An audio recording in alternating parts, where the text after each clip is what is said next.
parler devant le TRT5 et la NRS, pour moi, c'est ma maison, ma famille, et je suis vraiment, vraiment heureuse d'être là. Et bravo d'avoir organisé cette journée de réflexion, parce que c'est vraiment un sujet extrêmement important, sur lequel, effectivement, le comité de veille et d'anticipation des risques sanitaires que j'ai l'honneur de présider travaille actuellement. Et donc ce comité, simplement pour vous situer, ce comité, il a été créé à la suite du Conseil scientifique Covid, donc à la fin de l'état d'urgence sanitaire, cet état d'urgence sanitaire qui avait permis une organisation assez efficace de recueil et d'interconnexion des données et qui était permise par la loi d'urgence sanitaire. Alors, ce COVARS a des missions beaucoup plus larges que celles du Conseil scientifique Covid, puisque ces missions sont d'assurer une veille scientifique et l'anticipation scientifique et managériale des risques sanitaires qui sont liés aux infections et de façon extrêmement large, et ces infections étant vues dans ce qu'on appelle le contexte One Health, donc à la fois la santé humaine et la santé animale, et également les risques associés aux changements climatiques et environnementaux en particulier. Ce COVARS est placé sous la tutelle des ministres de la Santé et de la Recherche, ce qui permet effectivement de délivrer des messages intéressants en termes de gestion des crises sanitaires, mais surtout en termes d'anticipation des risques sanitaires. Et ce comité est pérenne, il n'est pas dépendant d'un état d'urgence sanitaire, il est consultatif, il est indépendant, il est constitué d'experts bénévoles, et j'ai le plaisir ici de pouvoir parler avec Ivani Caillé, qui est membre du COVARS, avec Céline Oferlé, qui est membre du COVARS, au titre de la démocratie sanitaire, qui est extrêmement importante, bien sûr, pour nous. Il y a également une association, non pas de patients, une association d'Aller Vers. Et puis, nous avons des experts de très haut niveau qui sont absolument exceptionnels, des épidémiologistes en maladies infectieuses, des épidémiologistes en pollution, en écologie, des infectiologues, des médecins de premier recours, généralistes et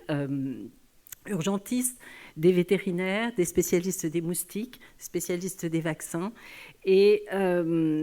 des sciences humaines et sociales, bien évidemment, aspect extrêmement important dans tous les aspects de risque sanitaire. Alors, ça paraît être énorme de dire on va faire la veille de tous les risques sanitaires. Évidemment, ça n'est pas le COVARS qui fait directement la veille. Et le COVARS travaille à partir des données et en interaction très étroite avec les organismes français et internationaux qui font la veille sanitaire et qui collectent les données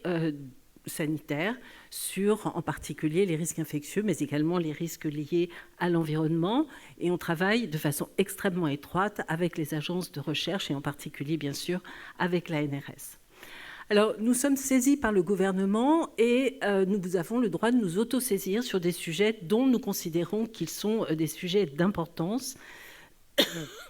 Et nous avons eu donc des saisines sur le Covid, bien sûr, sur le monkeypox, sur le futur des vaccins à ARN messager, donc on demandait ici une vision prospective, sur les arboviroses, les maladies transmises par les moustiques, la dengue et ce qu'on appelle les maladies à transmission vectorielle. Et puis nous nous sommes autosaisis de la question de la grippe aviaire, essentiellement d'ailleurs dans son contexte One Health, plus que véritablement pour le risque humain. Et enfin, nous avons décidé de nous autosaisir sur les obstacles réglementaires à la recherche et plus particulièrement à travers l'interconnexion des bases de données sur lesquelles nous travaillons à l'heure actuelle. Alors, juste un exemple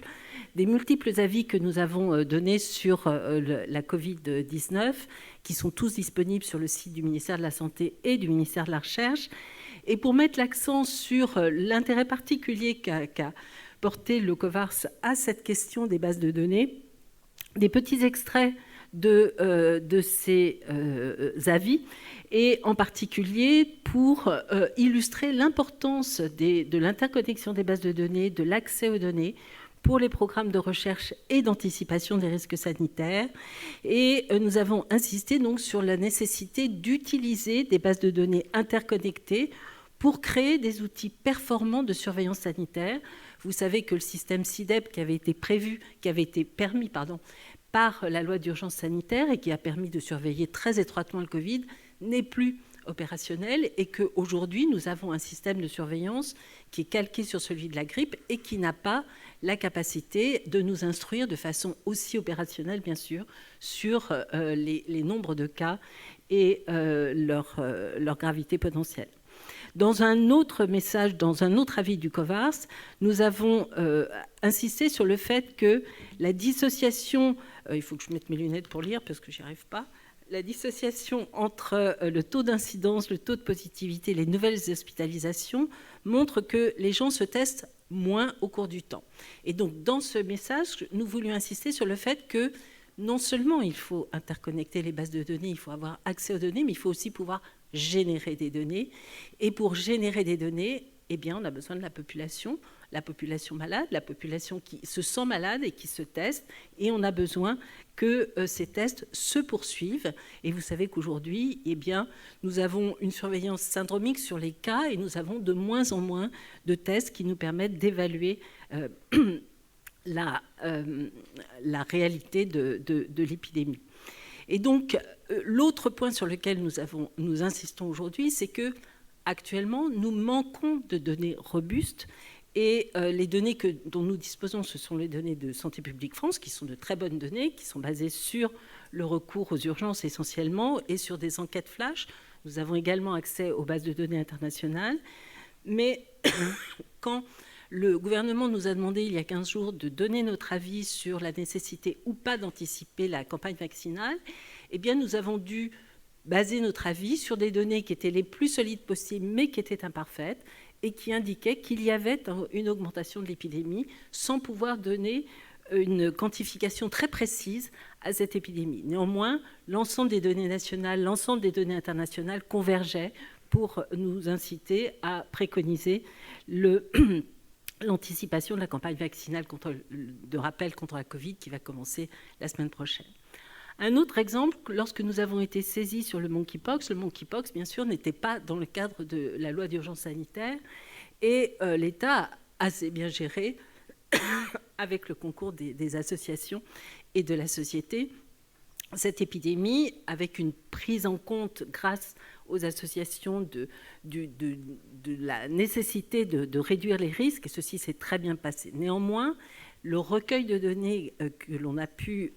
obtenir sur l'infection monkeypox n'a pas eu la qualité, bien sûr, des données que nous avions pu obtenir précédemment ou de façon parallèle, d'ailleurs, puisqu'on était encore dans le système SIDEP pour la Covid. Donc, on voit bien que ce qui a été créé pour la Covid, dans le cadre de la loi d'urgence sanitaire, a permis une très bonne surveillance qui s'est arrêtée au 30 juin 2023 parce que c'était prévu et ça s'est produit dans tous les pays. Et puis maintenant, eh bien, nous travaillons avec des données qui sont moins solides et sur lesquelles, heureusement, il y a un effort de réflexion pour reconstruire quelque chose qui soit un petit peu plus solide et un peu plus précis. Et on voit que pour le monkeypox, eh bien, on a manqué de données certaines du niveau d'épidémiologie. On a manqué de données de suivi de la campagne de vaccination. On n'a pas su de façon précise combien de personnes avaient été vaccinées, combien de personnes avaient eu 2 fois leur vaccination, etc.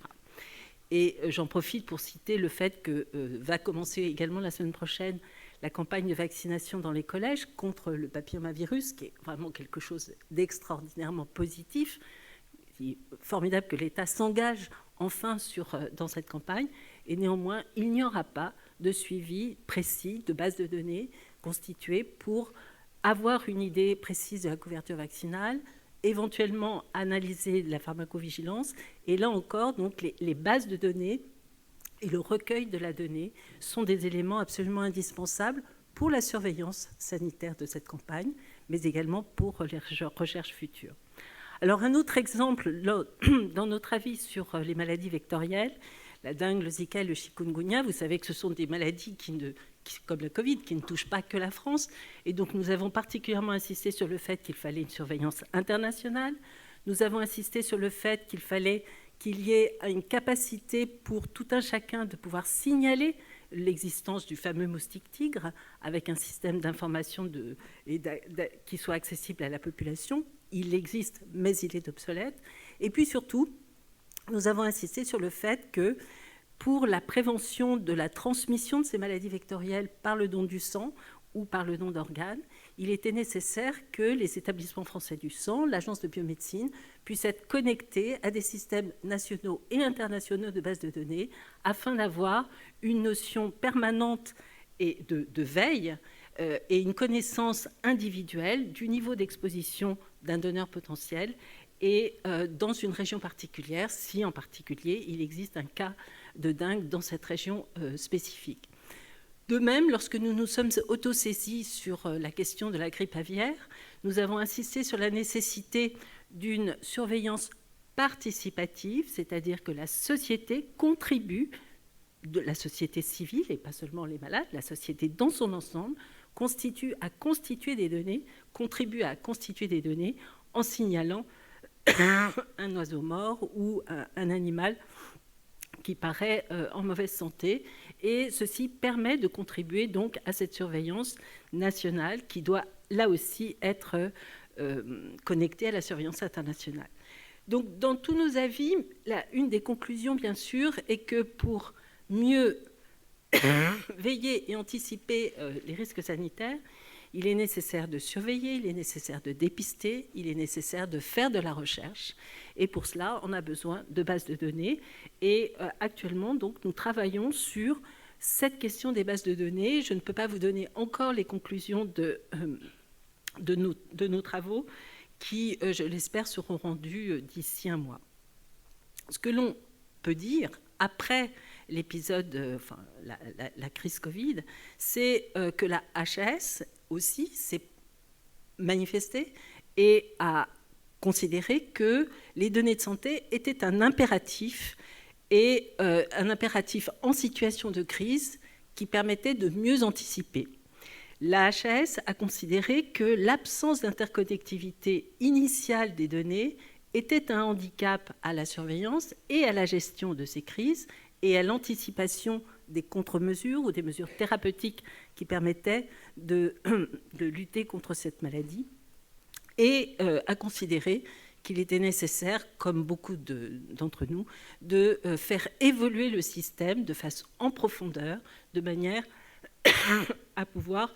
améliorer la capacité française à surveiller et contrôler les risques sanitaires.